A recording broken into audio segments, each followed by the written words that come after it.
The advice and opinions expressed by the host of Autism Live and her guests are meant solely as suggestion and should not be in any way construed as child-specific advice. Any choices you make in determining your child's treatment are completely at your own discretion.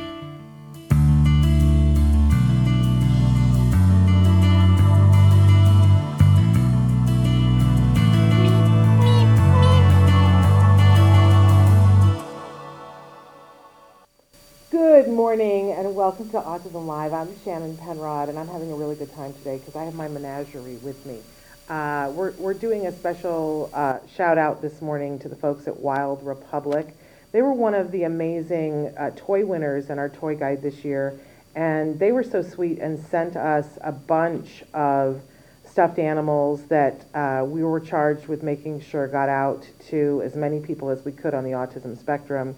And so we have been donating them to organizations who've been giving them away. And one of those organizations, we're going to be talking with them today, the Ed Asner Family Center. And so I thought, what a great time to talk about some of my friends here. I love, so this is Wild Republic, you guys, and they make amazing stuffed animals that are so great for all of our kids. They're based on wild animals, and they're amazing. This is my sloth. He is so huggable, squishable. He's a big guy. So I love having him sit on my lap, and he gives great hugs. You just go, oh my gosh, what a wonderful, wonderful thing to have on a kiddo or a teen or adult's bed, the sloth. He's just a fabulous guy. I love the seahorse daddy because he has his 3 little seahorses in his little pouch. He's so amazing and awesome. These wolves, you can't see him down here, but they gave us these amazing wolves, and the joy, we do have a little bit of video and a couple of pictures. You know, we have to be careful of HIPAA, but I can't tell you, when kiddos got this wolf, they lost their minds. I don't have any turtles left, but there were some amazing turtles. I gotta put my wolf down there. I gotta show you my mama otter. She is so... And there were some baby otters too. We've given all those away. But this otter is my mascot. And so truly, truly wonderful. So these are just some of the amazing stuffed animals that they gave to us to give to those on the autism spectrum. And we've been, as much as we can, sharing them with other organizations. And I know we gave a big shipment of them to the Ed Asner Family Center. You probably can't hear me because I've squished. And now I think I've lost my microphone entirely. I have. Did you hear any of that? Because I lost my microphone, and now I'm tossing stuffed animals. They're all about the studio now. I have my menagerie. Here we are. We're back. So again, Wild Republic. Check out their wonderful stuffed animals. I gave myself a hug from the sloth, and there went my microphone. Amazing, amazing stuffed animals. Too fabulous. I am a hot mess this morning because I dropped my sloth. Don't drop your sloth. When all else fails, don't drop your sloth. Okay, so happy to be here with you guys. Today is our last live show before we are in the April you-know-what. April Autism Awareness, Autism Acceptance, Autism Appreciation, and Autism Action. We've got such a big lineup for you for this month, but we're going out of March with a bang. Really happy that our guests today that are going to be joining us in just a few minutes, Chrisa Sadd, who is absolutely amazing and runs the mental health program at the Ed Asner Family Center, and the fabulous Tom Iland is going to be joining us as well. They're going to be talking about a particular program that they have at the Ed Asner Family Center that is, if it's not award-winning, it should be award-winning because it's amazing. So dating on the spectrum is what I'm talking about, but they're doing so much over there that's so good. So we're going to be talking about that and maybe how your kiddos can participate in that wonderful thing. I'm obsessed with this sloth. He is so squishable, you guys. You just have no idea. Okay, I'm going to put him on the floor so I can concentrate because we have a lot to get done here today. So I still have my daddy seahorse. He'll be my mascot for today because I've moved my otter too far away. All right, sit there. Sit comfortably. Okay, so I want to welcome you. If you're tuning into the show today, we're live right now because you can see all the kerfuffle. It could only be live. It is our last live show before April starts. We are coming out to you on Facebook, YouTube, Twitter, and about a dozen other sites. Our fabulous Chris Desmond is starting to show them to you on the screen. Many of you are listening to us in podcasts. We know the vast majority of you are listening. Hi, Rodney. Are listening to us on podcasts. It is a free download wherever you get your podcasts, including Spotify, iHeartRadio, really, Apple Podcasts, all the different places where you get a podcast. It is a free download, and that's a very important thing. We've been doing this show. We're in our 14th year now. Our mission is to provide information and inspiration, and it's been really important to me and to Dr. Grampichet that for these last 14 years that come to you at no charge to you. We have felt very passionately about that. It's been hard. Can I say that? It has been hard to make sure that we can keep the lights on. And so we do have advertisers, and I am not apologetic about that. In fact, we love advertisers. If you know somebody who wants to advertise with us either during the live shows or during the podcast, we love advertisers. It helps us to be able to give the show to you for free. So when you're listening to when you download the free podcast and you're listening, please embrace those sponsors and think, hey, they made it possible for me to get this for free, because that is the long and the short of it. Now, some of you have said, hey, you know what? Here's the thing. I would like to be able to donate my portion of it because I would prefer to get the podcast free of ads. I get you.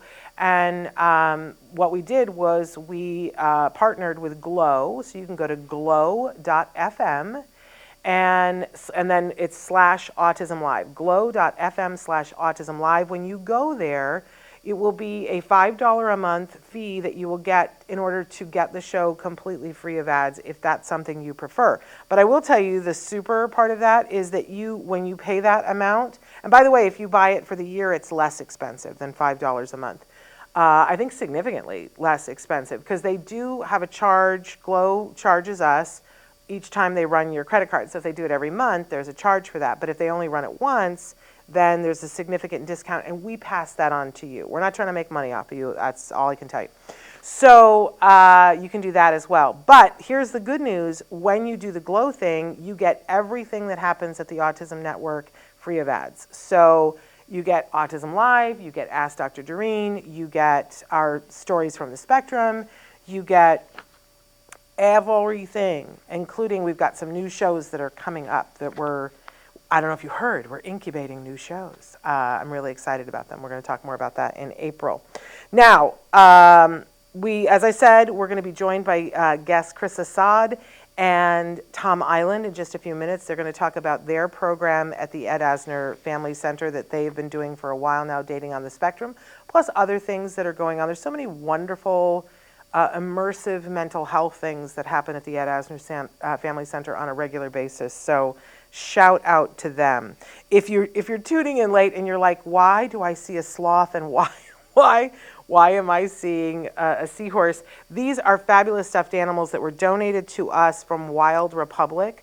Originally, they were one of the award winners in our toy guide for 2023, and they were sending us stuffed animals originally for the holiday season. Things went, there was shipping things and things on a dock, I don't know, but we didn't get them until after the holiday season, but they were so generous, and we were able to donate to so many different organizations to get the stuffed animals out, and one of the places that we donated to was the fabulous Ed Asner Family Center. So all different kinds of wonderful animals that they make at Wild Republic.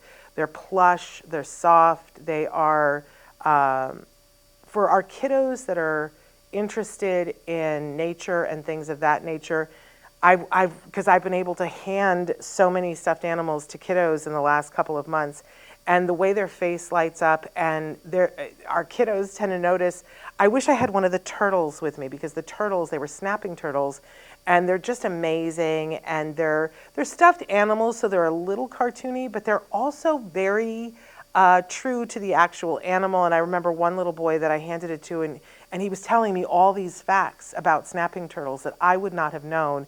You could tell that it was really jazzing him that he got a turtle. But I love this daddy seahorse with his babies. So fabulous. Anyway, that's why I've got stuffed animals all about me. But we have to get some business taken care of before we get to our guests. First of all, the jargon of the day. We do this on a regular basis. We're putting a whole bunch of new ones into the hopper that we've never done before for April, so I'm really excited about that. But today's term is one that we have done before, but we're taking a slightly new take on it. I've seen that over the last 14 years, some of these terms, well, I said this the other day, people have gotten better at this. Usually when I go to look up a definition, I go, oh, this definition is so terrible. I'm finding it much harder to find a terrible definition. Something's up with that, and it's good. I love it. So we're refreshing some of these as well. So today's jargon term is generalization. And you might think, well, Shannon, I think I know what this means. I know what a generalization is, right? But how does this apply to autism, and what does this have to do with potentially treating autism, right? And what does this have to do with teaching? Because this is everything to do in the world with teaching. So let's take a look at it from that context. First, we give you the actual definition. When appropriate, I make fun of it. And then we give you the working definition, which hopefully allows you to be able to have an idea of what this thing is so you can use it in your everyday life. And this is one that I want to be on your radar on a daily basis if you love someone who is on the autism spectrum, or if you are someone on the autism spectrum. So let's take a look at our actual definition, and it's a mouthful. Thank you, Chris, taking pity on me, full screening it. Generalization, the spread of effects of conditioning, either operant or classical. Can we all yawn right now? To stimuli that differ in certain aspects from the stimulus present during original conditioning if responding is indistinguishable from that seen in the presence of the original stimulus. Generalization is said to be complete or no attention is commanded by the stimulus difference. If responding is different enough to be detected, discrimination is evident as well as generalization. Thank you, APA Dictionary of Psychology. I know what generalization is, and I can't make heads or tails of this. Now, I will tell you that there's generalization in many different things, and to not complicate it, this is generalization of stimuli. Does that help to not complicate it? I was going to put in, when you're generalizing something, you want to generalize with stimuli, and I'm going to explain what this means in a minute, with stimuli, with people, with settings, all different kinds of things, but technically this is the definition just for stimuli or stimulus. So, but if you don't understand what that is, I don't either. I'm reading that, and I've read it 6 or 7 times. If I squint, but let's take this and let's put this in the circular file and label it for anyone who already has a degree in psychology. If you already have a degree in psychology, then you already know what generalization is, so I'm not sure who this definition is for. Really, like, who is this for? Who needs to have this? Let's jettison it, and let's move on to our working definition of generalization. And ladies and gentlemen, this is why we do this. Generalization is when an individual is able to apply what they have learned in situations where they were not expressly taught that.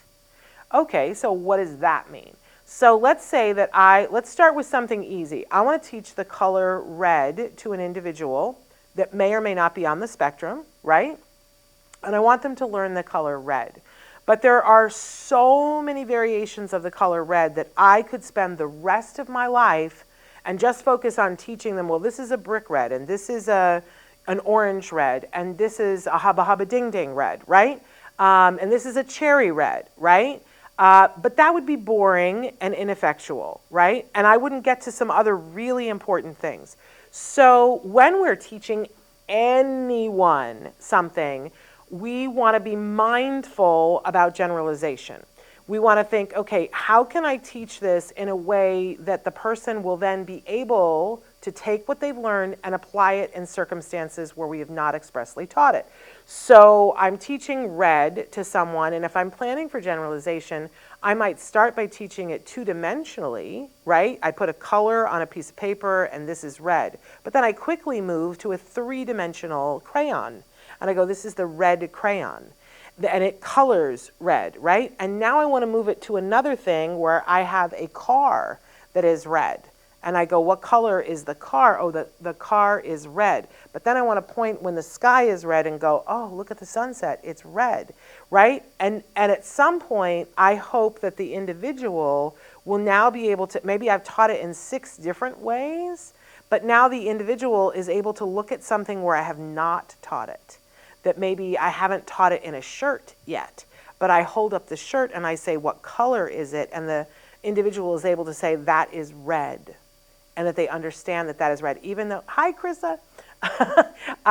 Sorry about that. But that they're able to understand that that is red. Even though I didn't teach them, this is a brick red shirt. That they've got enough of it. I always think of My Fair Lady when they say, by George, I think she's got it, right? Because the skill becomes their own. Okay, so that's red. But where else do we see this in? And I think one of the biggest examples that I like to give parents of kiddos on the spectrum, and why this is critical that we think about this before we start to teach anything, let's talk about toilet training. Because at least once a month, I will have a parent who will write in and say, what can I do? My child is toilet trained, but they only like to go at home, and they only like to go in the downstairs bathroom at home, and we just came back from a vacation, or we were at grandma's house, or whatever, or we had an accident, or sometimes worse, my child is impacted because we went on vacation for 10 days and they would not poop in the hotel bathroom, right? And this is when I go, whoever was teaching them potty training didn't consider generalization. So when we are, especially for kiddos that need a little bit more when we're teaching, we know that individuals on the spectrum absolutely can learn, right? But that sometimes they need more opportunities. Sometimes they need more examples. And sometimes we need to help them because there can be rigidity when they learn something. It can be like very rule-oriented, and then it's that and only that, and anxiety can be produced when they get introduced to something else. It becomes critical that we work on generalization and that we plan for it before we do anything. So if you're working with somebody, for instance, whether it's an ABA provider or somebody else who's helping you with toilet training, perhaps it's just your Aunt Betty is going to help you with toilet training. Before we start toilet training, we want to think about the fact that, okay, we're going to start with the downstairs bathroom, but as soon as they get it in the downstairs bathroom, before that becomes a rigid thing in their head that I do this in this potty, that we go to the upstairs bathroom. And then we move all the potty training stuff up to the upstairs bathroom. And then as soon as they have it there, we go to Aunt Betty's house and we do it. And then we go to the Target bathroom. And then we go to the one at Trader Joe's. And we are still talking through the same things that we're talking about, because our hope is not that the child can just be toilet trained. We want them to be able to use that skill wherever they are, across different toilets. I mean, have you ever been to it's been years, but I think it's still the same, when you go to the bathrooms in Chicago's O'Hare Airport, and they have the automatic thing that wraps the toilet seat for you. You press the button, and this little thing comes out and rolls the plastic thing around the toilet. First time I saw it, I jumped back and like rattled the whole bathroom, right? Imagine for a kiddo on the spectrum, what we want for them is to be like, oh, that's a little bit different, but it's still a potty. And the button is here, not there. And the water makes this noise, but it's still a potty, and I know I still do X, Y, and Z in it. So that's just one example, but I think it's an example that hits home for those of us who have kids on the spectrum. But stop and think about things that you have learned in your life. I always talk about when my mom taught me how to drive a car. My mom taught me how to drive a car, and she knew this. She understood this, that she wasn't just teaching me how to drive this car around the block in my neighborhood. She understood that she wanted me to be able to drive a rental car that I'd never driven before. She wanted me to be able to drive on streets in New York City. She wanted me to be able to drive in Chicago. She wanted me to be able to drive on any freeway that there was, right? So she wasn't teaching me just about this. She was trying to get me acclimatized to all the situations that I may or may not be as I was driving. So generalization is huge. I will tell you, if you have anybody working with your child, again, whether it's ABA or something else, but a lot of times parents will ask me, what's a hallmark of good ABA that I can look for and know? And this one is critical for me, that if you're spending the time and the energy and the effort and the money to do ABA, you want to do good ABA that's mindful of the individual and their needs, right? And it has to have this. Good planning for generalization. So I usually say when people are starting out or interviewing ABA companies, pick a skill that you want your child to be able to learn that you have not been successful learning, like toilet training or whatever it is, and say, how would you teach my child this? And how will you plan for generalization? If you're working with somebody who knows what they're doing as a teacher, and again, ABA or anything, they will say, great question, this is how we will do this, and it will not be something that they have to think about and go, how will we do that? No. Because before you do your first lesson, generalization has to be planned for. You may change your mind along the way and say, that's not working and I want to change this, but you have to plan for it before you do anything. I used to teach all kinds of things. I taught theater and acting, and I taught, for a while after 9/11, I taught high school English, junior high and high school English. And I didn't even know this term, but I understood what it meant. And I was trying to get kiddos, as an English teacher, to be able to react to whatever they were asked. If you're asked a question in your social studies test, how are you going to come up with the best, well-thought essay answer or short answer, no matter what class you're in, right? It's a part of good teaching. And it is absolutely a part of teaching for individuals who are on the autism spectrum. I think it's just even more important.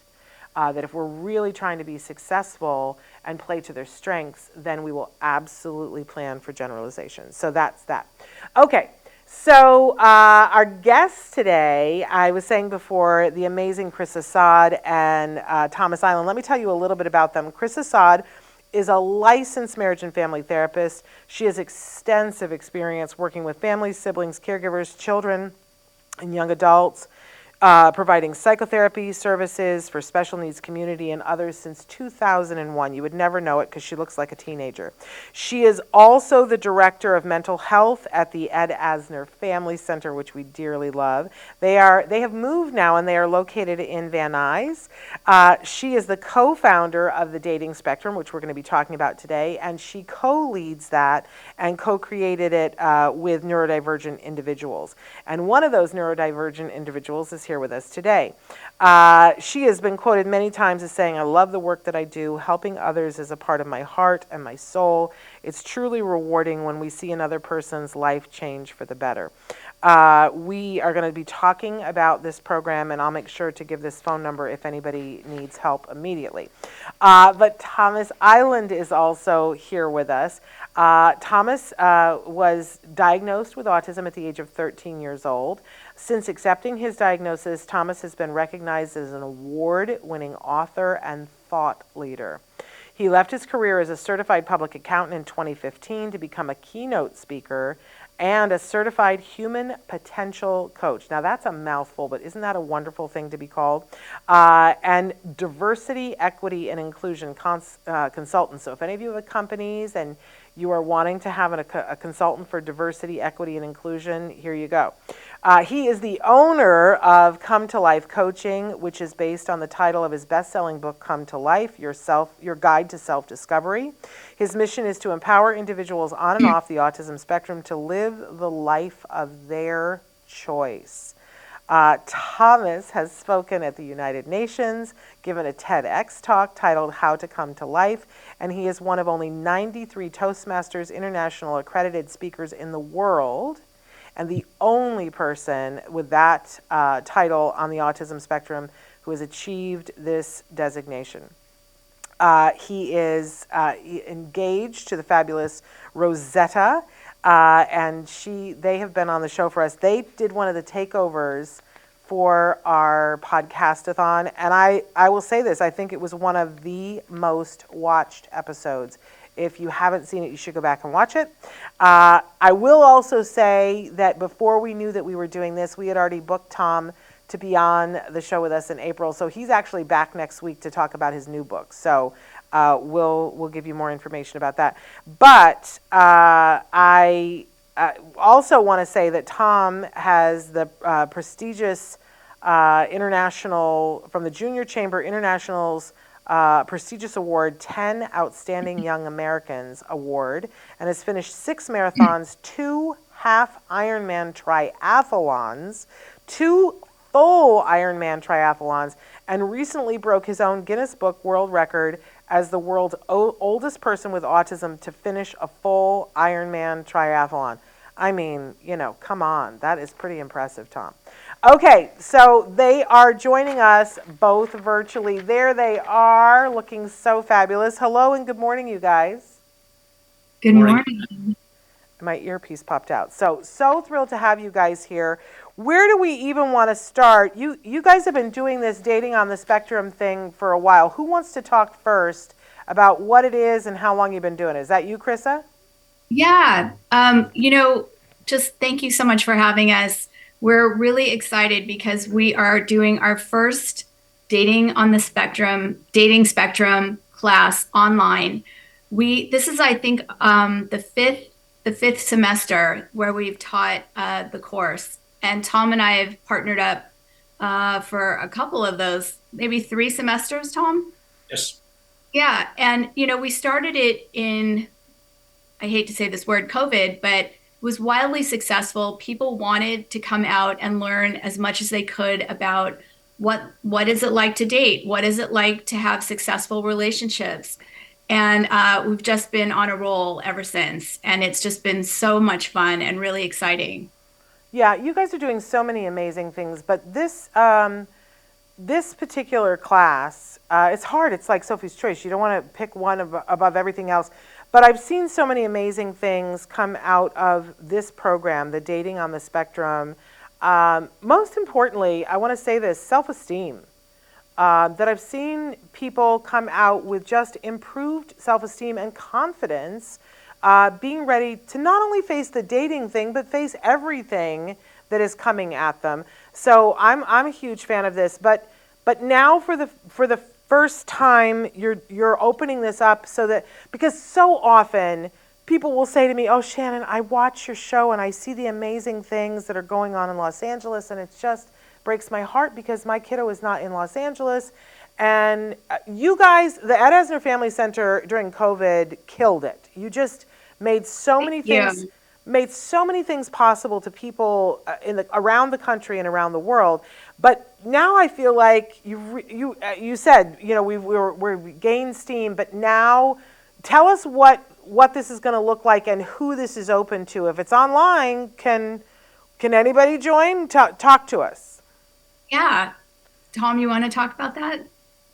Yes, we're looking to expand our outreach. So like you were saying, it's not just limited to the people in or around Los Angeles. We want to take this statewide, nationwide, maybe even worldwide, because I think this impacts anyone and everyone on the autism spectrum, or even not. Like finding love, keeping a relationship is difficult whether you're on the autism spectrum or not. I think a lot of people can learn from our sessions and what we have to say and the stories that can be shared. And Shannon, you're exactly right to say that so many people have reached out to us as well. They're like, we love all the things you're doing. We see it online, and we really wish we had something like that in our community. So this is our opportunity to take it to other communities across the United States.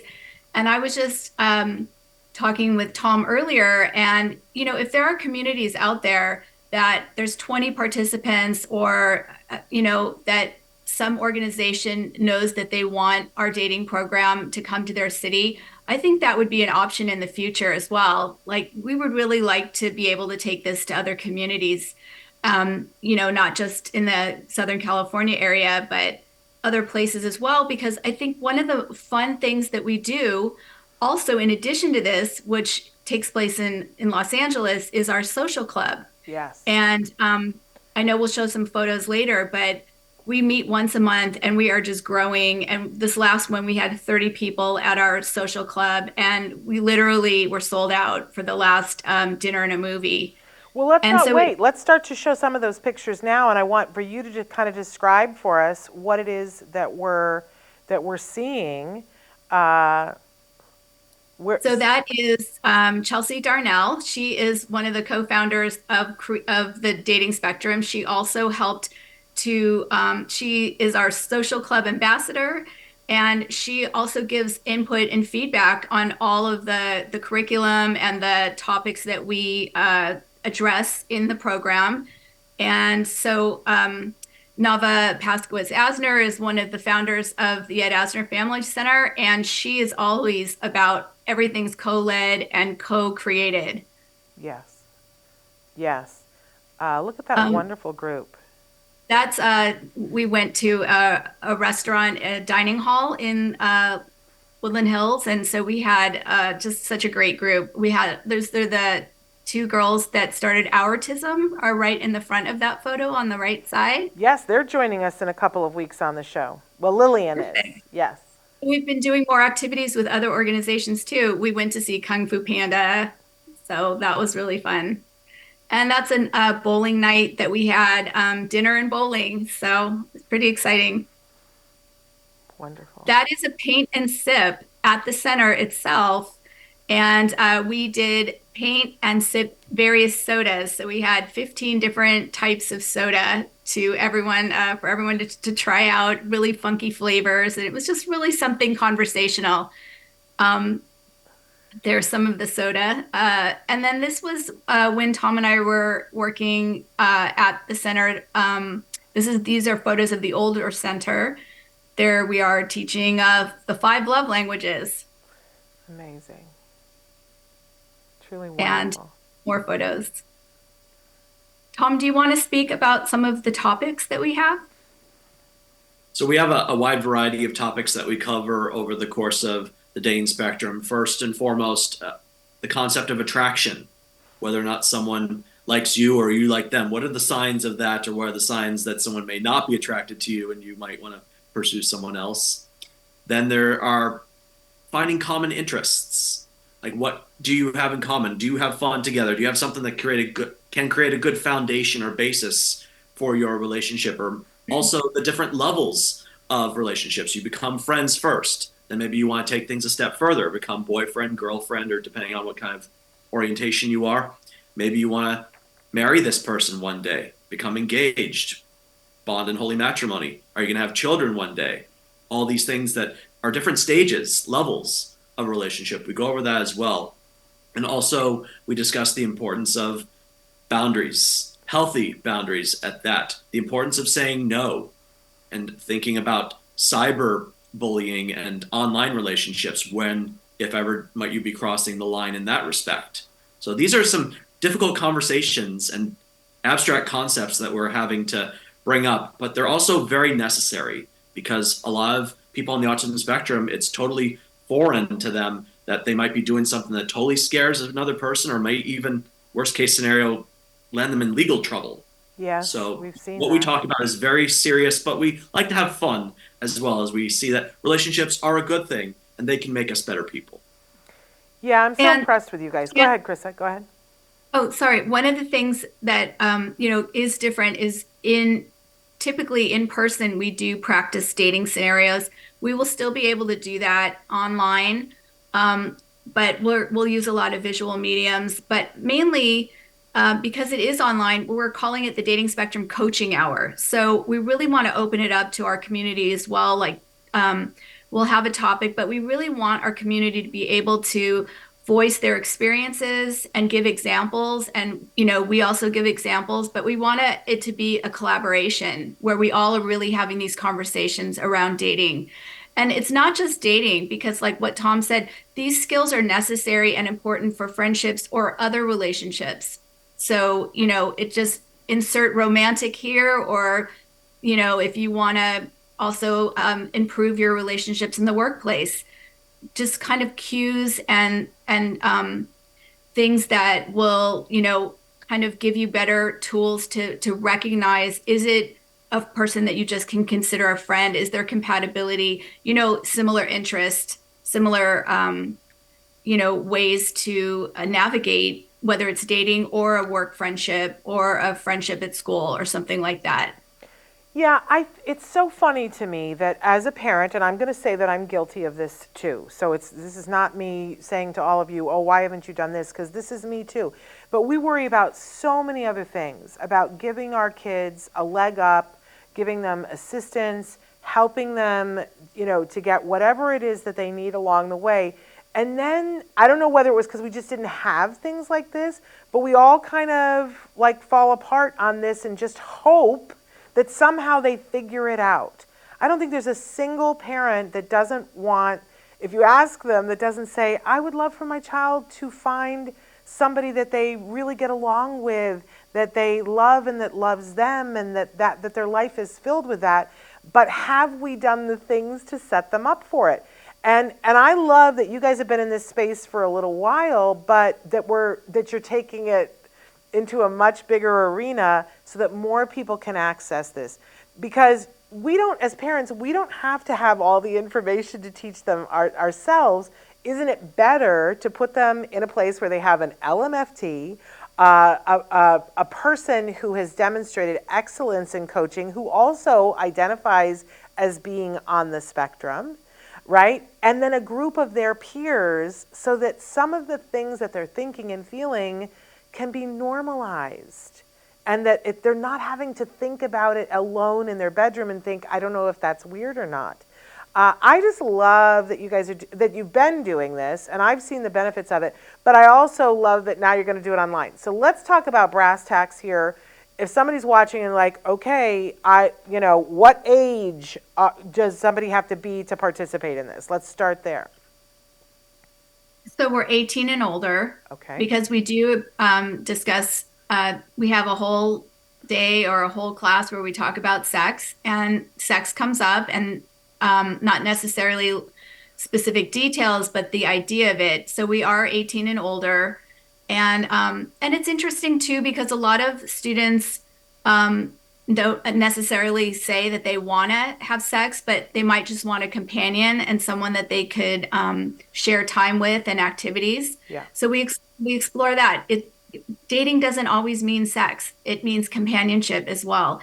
So we are 18 and older, and that if anyone is interested in learning more, to contact me at the Ed Asner Family Center, and my direct number is 818-855-2199, and we're actually starting April 11th, Tom? Okay. 11th. I love it. April 11th. Okay. And the course is $500 for 8 weeks, which it's for 60 minutes, which is a really great thing to offer our community as well. And so, you can even, I think you guys have my email address as well. Are you going to be able to post that? If you would like us to. I never like to assume. I should have asked you that before. Yeah. If that's an okay thing to do, we'll set Chris to see if he can get that on the screen. Because some people don't want their emails given out, Chrisa, but obviously, you're wanting people to contact you. I should have thought of that before. I also, while we're paused for just a second, I want to say hello to Helen and Amanda, who are watching as well. Wonderful to have you here with us. And anybody else can be writing in if you have questions that you want to write in right now for Tom or for Chrisa. Please feel free to write them into the chat if you're watching on Facebook, YouTube, or Twitter. Okay, so Tom, is the class once a week? How does this run? We're planning to do it for 8 consecutive Thursdays, starting April 11th and ending May 30th. So you'll get 1 hour a week with us. It's from 4 to 5 p.m.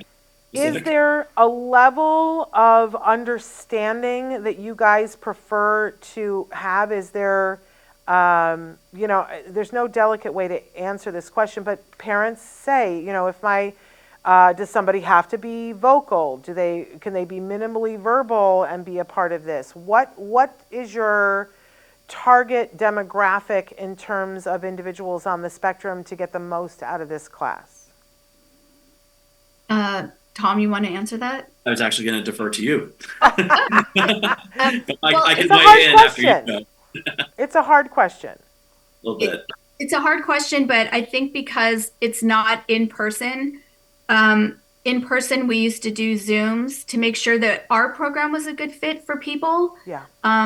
Because we would do in person mixer a little bit. We'd start off usually as a mixer in person, so we had a different format for that and a different sort of requirement. We wanted to make sure if people needed assistive technology. We've had people with iPads come in. We've had people with support, but that's usually in person. I think it really opens it up a little bit more because we are online, but we have rules and guidelines around that we ask people to be very respectful. If they're having a hard time, Tom, you had talked about they turn their screen off and announce it if they need to take a break, so I think it could be very diverse because we are going to be online. I love that. And for my part, I'm all about making sure that we conduct ourselves respectfully and with etiquette. I have Toastmasters background and good manners I've learned along the way. The little things that we take for granted. They say chivalry isn't dead, but we want to make sure that our participants are doing what they should be doing and not doing things they shouldn't be doing. And that's no small thing. I just want to say for parents who are watching this and not sure, not only are you going to be talking about all these things having to do with relationships and dating, but they're also going to be getting that piece too, that you have two really caring, very empathetic, intelligent, wonderful people who have been doing this for a while and can help to redirect people, can help people to understand clearly what the rules are and help them to be able to comply with what the rules are. Because I can think of, so often with things like video games, our kids get booted out because their behavior online was not what the expectation was, and there's no one teaching them, hey, if you want that, you need to say it this way. But within the confines of this class, you guys are giving that direction to them as well. And sometimes it needs to come from a man on the autism spectrum. I've found so many times with my clients that they say their parents will tell them to do something time and time again until the cows come home. It doesn't land. Yes. When I say it one time, there's like, of course, thank you, Tom, I'm on it.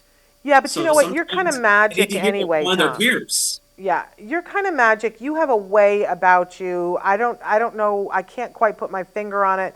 But you just have, I don't know whether it's that you're an old soul, Tom, but you just have a kind, caring demeanor about you that makes you very accessible. But yes, you are an expert and you know things that those of us who are not men and not on the spectrum can't possibly know. And we are both in front of people all day. Tom being a life coach and me being a therapist, I've been in front of people for the last 20 years. So I've gotten to really be in a sensitive place, a compassionate place, very patient. And, I just feel like I have a sense, even though it's Zoom or online, I've been working with individuals for almost 20 years. So to be able to read someone through the computer during a therapy session or a Zoom session, it's like I've got a little like spidey sense now because like I can really sort of notice people through the Zoom. And so there's an extra layer of sensitivity. Yeah. And we're in front of people all day. Yes. And as much as I think Tom is an old soul, and I mean that as a compliment, and I also mean this as a compliment, Chrisa, I think you are a perpetually young soul. That you just have this ability to be with the young people and be young. And when I read that you've been doing this since 2001, I was like, that doesn't add up. Because you have the energy of a teenager. So together, you guys are a fierce force to be dealt with. But in a very positive and empathetic and kind way.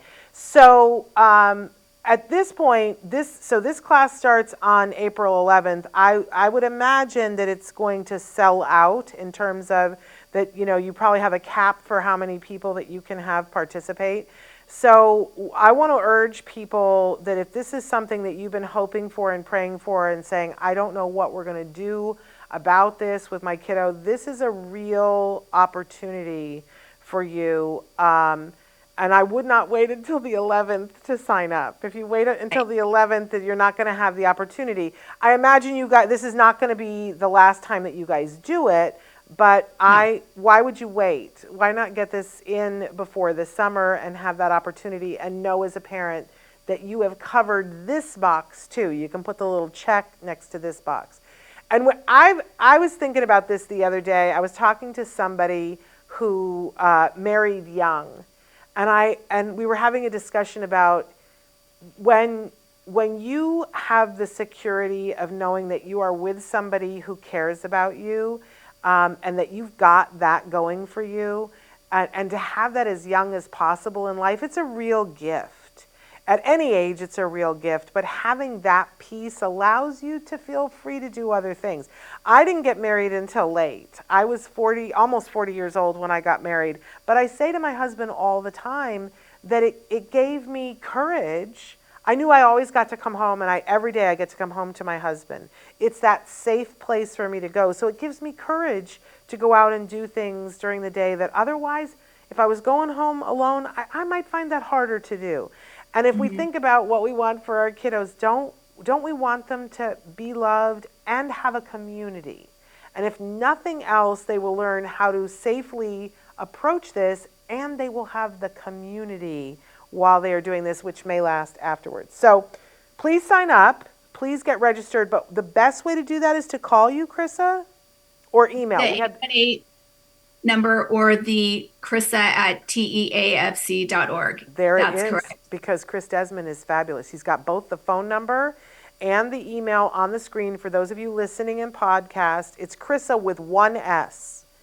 There are so many ways to spell your name wrong, Chrisa, and I did all of them yesterday. All of them. But there's like 1,000 different ways to spell your name wrong. But it's CHRIS, one S-A, at teafc.org. The TEAFC is the Ed Asner Family Center.org. And the phone number, again, is 818-855-2199. I'm going to say that one more time for those listening in podcast, 818-855-2199 to get registered, and you'd want to get registered as soon as possible. Is there any homework before the first session that people would want to get started on, or you're just going to start on the 11th? But I assume there will be fun homework. That we have worksheets. Tom has some worksheets, and plus we have some media that we utilize to better explain some of the things that we're talking about. Visuals are so important. You really get to see an example of it. And what was your favorite movie? What Women Want with Mel Gibson? What Women Want with Mel Gibson and Helen Hunt, where Mel Gibson can hear women's thoughts. Yeah. So they're thinking a lot, but they're not saying a lot. And that really opened my eyes to how much women have going on in their lives and what they think of us men, and how men are from Mars, women are from Venus, figuratively speaking, and communication style wise. So that was a really big eye opener for me. Yeah. And I think about that movie even to this day, even though it was made over 20 years ago. Yeah, a powerful, powerful movie. I want to know, when you do this in person, normally the parents drop their kiddos off, or they go in. Sometimes there's a support group where the parents sit and talk while their kiddos are in the thing. But now that you're going to be online, do you encourage parents to sort of hang back and let them be there alone, or be there to support? What are your thoughts on that, you guys? Have you thought about that? As far as my clients go, my coaching clients, I tend to meet with them alone. There's no parent in the background. I might, if the person is young enough, I might run something by their parents if they're not of age yet. But overall, when I meet with my clients, I want their full and undivided attention. I don't want someone kind of hovering over or whispering stuff into their ear, figuratively speaking. Yeah. I want to bring out the authentic person that I'm speaking to. Absolutely. And I think by being individual, not worrying about other people in the room, that's going to bring out the real person. Yeah, and we really want people to have privacy, because we also at the Ed Asner Center offer, I'm the director of mental health. We have a lot of couples on the spectrum that want to be seen, and they really want that privacy, and the opportunity and the safety to be able to discuss their relationship, through counseling and be able to have that separate from their parents or their peers. So it's really nice to give them that privacy, to be able to have that safe environment to talk. And we hope that everyone also honors the confidentiality. That's another one of our things, is we really want to be respectful of each other and offer that respect and confidentiality when people can have a safe place to speak. And it's hard for parents. I know it's like so hard for me, but sometimes we just have to. And you got two amazing professionals here that you can entrust your kiddos to, that they're going to make sure that everything is going as it should.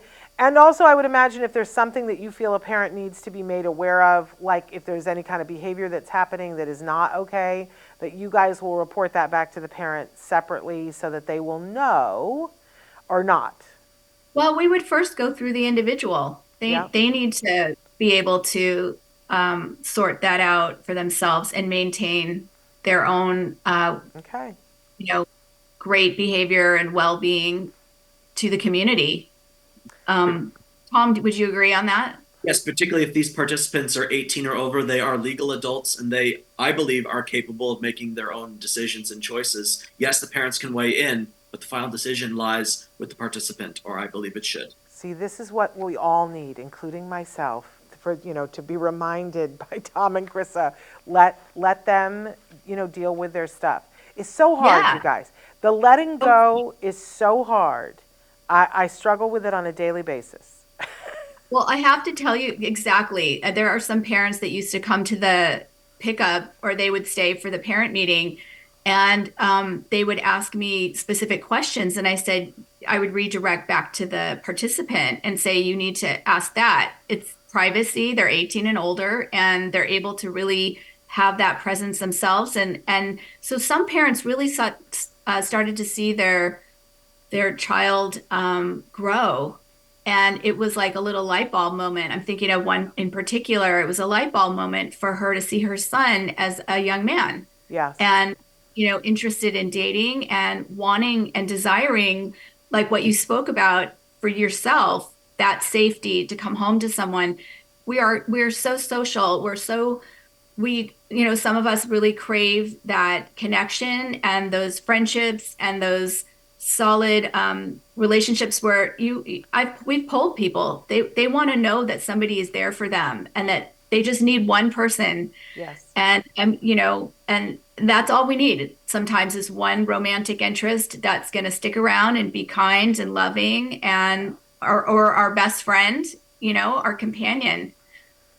Yes. We always go back to Maslow's hierarchy of needs, and there is nothing that says, oh, but individuals on the spectrum don't need this, right? They still need that. And sometimes we leave that, out of the equation, and it's very much a part of happiness.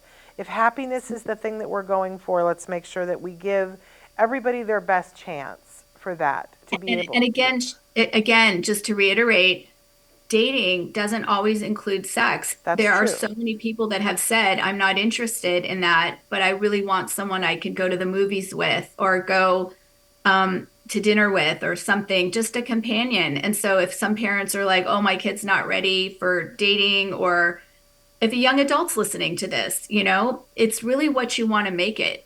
It's, it's not only just the parents that approach us, other people in their 20s, 30s approach us as well. Yes, absolutely.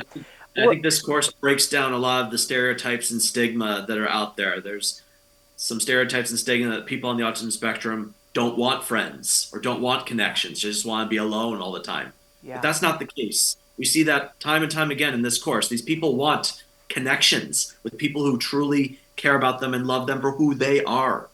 Yes. That's why we do this. Absolutely. If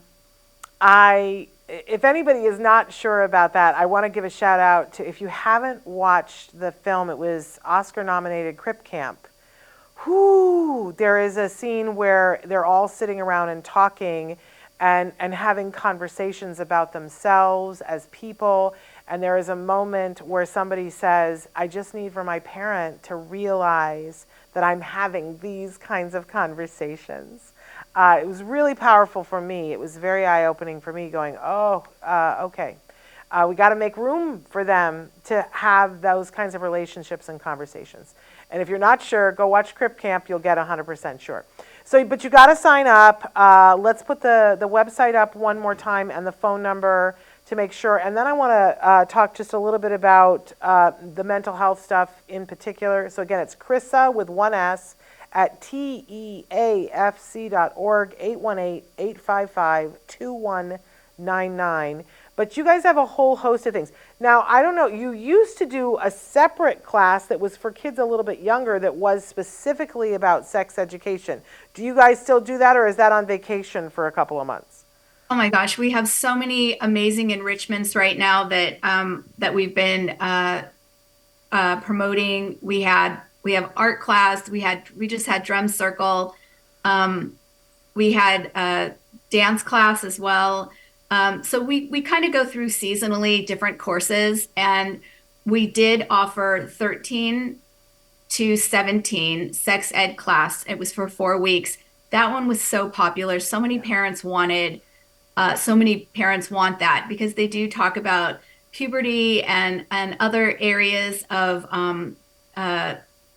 things that are happening with your body, and what if scenarios and boundaries and safety and all sorts of stuff like that in that particular course. That one, Megan Baytel does a wonderful job teaching that course. And then we also do 18 and older.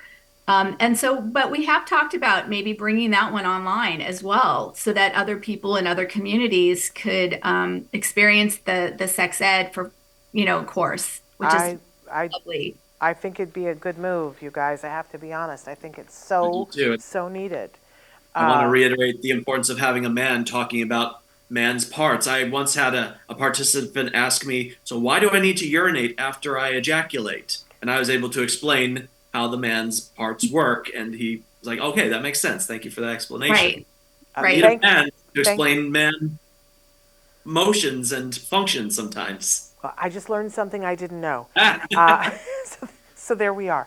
Okay. I should have. See, we're all good with these topics. We are just, nothing surprises us. We're all good, and we're very respectful because honestly, some people might giggle in class or whatever, but we want to really normalize it and let people know this is human nature. This is the body. And stuff happens no matter if you're neurodivergent or neurotypical. We all feel similar things, and we all want, really to know that someone else potentially could love us, and that makes us feel, connected and just valuable. Amen. Amen to that. So if you're interested in any of the things that Chrisa and Tom have talked about that are happening at the Ed Asner Family Center, and I do encourage you, I love Nava's vision, Nava and Matt from the beginning when they talked about the Ed Asner Family Center. They talked about so many wonderful things that have come to fruition, but the thing that I just remember Nava always, when this was in the dream phase, was she said there has to be a mental health component. There has to be. And I know that you have taken that vision and built an amazing place. Yes, you've poofed that. And so there are so many different things, including counseling for families or for teens and adults on the spectrum. Everyone. Yes. And absolutely amazing. It is not something that is necessarily free, but you also have a sliding scale, I believe, so that people can pay what they can afford. But let's be honest, all of that takes money. And I just want to give a shout out that you guys do a lot of wonderful fundraising throughout the year, but the truth of the matter is people can make donations to the Ed Asner Family Center every day of the week. On the website. Yep, and you can do that whenever you want. They also are very good about telling you if there's something that they're sponsoring, sometimes they'll say, we need new art tables. Who would like to donate towards the art tables? And so you can give small amounts, you can give big amounts. I would imagine that if they're interested in scholarshiping people for these classes, because $500, if you look at how much classes cost, this is very reasonable for what most classes cost. It's mind-boggling for parents. But for some of you, you might be like, I wish my child could take this class, my teen, my adult could take this class, but it might be outside your budget. We encourage people to make donations either to scholarship someone or towards scholarshiping someone. That is absolutely a thing that you guys look to make sure that you are able to service people who are interested in being serviced, yeah? Yes, absolutely. On our website, which is the www.teafc.org, there is a donate section, and you can donate at, here's a $500 scholarship for somebody that might not be able to afford it. And that would be just so lovely to be helping someone be able to take the course. Also, for mental health, we do see everybody. We have online or in person, and we are located in Van Nuys in California. And we do our best. We're like busting at the seams. We have about 50 clients on a weekly basis that we see. And I'm hoping to grow that because I'm trying to get us in network with Medicare. So we are in network with a lot of insurance companies. So oops, we just it's had just to freeze. really lovely. You just froze for just a second, Chrisa, but the message is there. Please reach out. We put the website back up. You can also Google search the Ed Asner Family Center. I know right now Funko has a pop of Ed Asner as the up character, correct? And, yes. And every time you purchase one, there is a donation made to the Ed Asner Family Center. So get yourself an Ed Asner pop. And it's Carl, right? It's Carl, yes. And there's different versions of the different pops. But this one it's a fundraiser for the center, and I believe it's on our website, or you can, it's a special, I think they also have it on the Funko website. If you buy it directly from Funko, it's a fundraiser for us. I think we get $10 per pop. It's pretty amazing, you guys. So get yourself a pop, and then you've made a donation. We're out of time, amazingly, because I feel like that just swung by. I want to thank both of you for being here. I also want to let everybody know that next Wednesday, a week from today, Tom is back with us for April, and he's going to be talking about his new book. Do you want to just tease what the new book is? Look at how good. Tom is always on top of it. My glass is full. I love that, Tom. Stories of putting mental health first. What's that? It's stories of putting mental health first. There we go. There we go. Look at you with your glass of water, reminding me to drink water. Hydrate. One step ahead of you. There we go. But looking forward to that next Wednesday. Chrisa, thank you for joining us. Thank you for all the amazing work that you're both doing. And give my love to everybody at the Ed Asner Family Center. Thank you. Say hi to your family, too. We will. All right. Take care, you guys.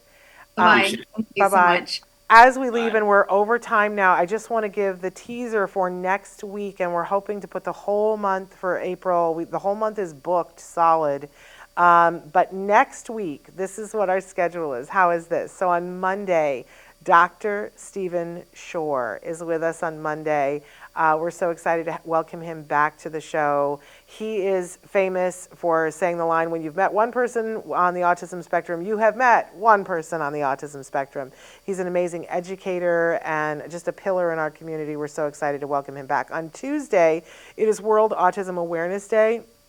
We got a very special show with Dr. Grampichet that we've got planned for you about World Autism Day and taking some of your questions. Then on Wednesday, Tom Iland will be talking about his new book and why you should be interested in that, and believe me, you should. On Thursday, we have Kobe Bird coming back to join us, and he is and this is a very special hour with Kobe Bird where I had the opportunity to be in a car with Kobe Bird and Temple Grandin in the fall when we were taking her back to the airport after the All Ghouls Gala. And I was a bump on a log just sitting and listening to the conversation between Kobe and Dr. Grandin. It just blew my mind.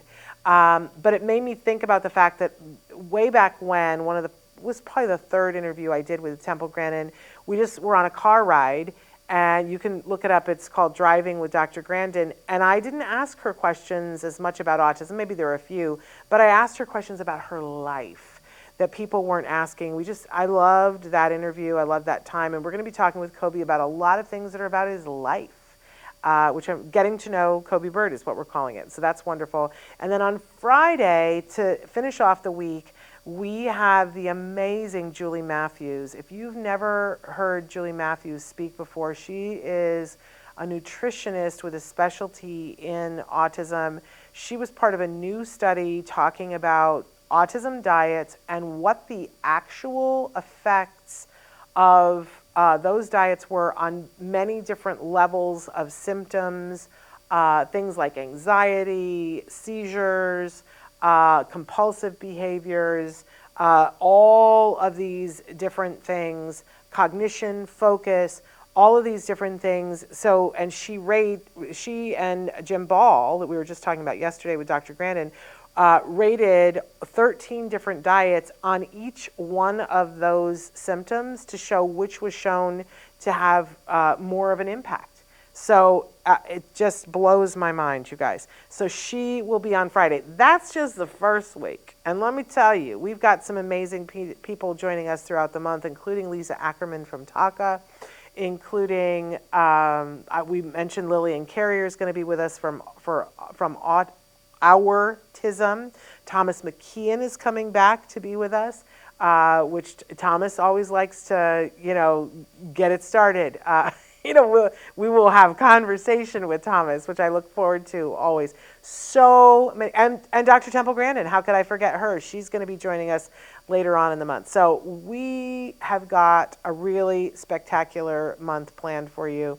Some amazing experts, individuals on the spectrum, and individuals on the spectrum who are amazing experts. Boom.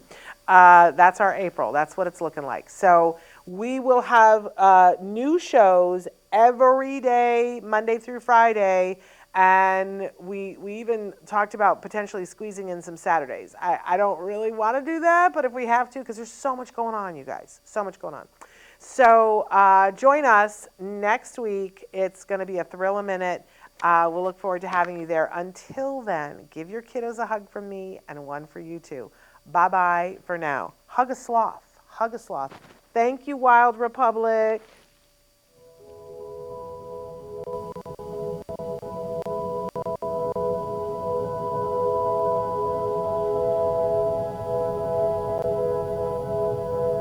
If you found anything helpful in this video, please give us a like. In fact, make sure that you smash that subscribe button on YouTube and give us a like on Facebook. You can also follow us on Twitter and on Instagram for important updates. And please download our free podcast wherever you get your podcasts. Thank you so much. See you next time.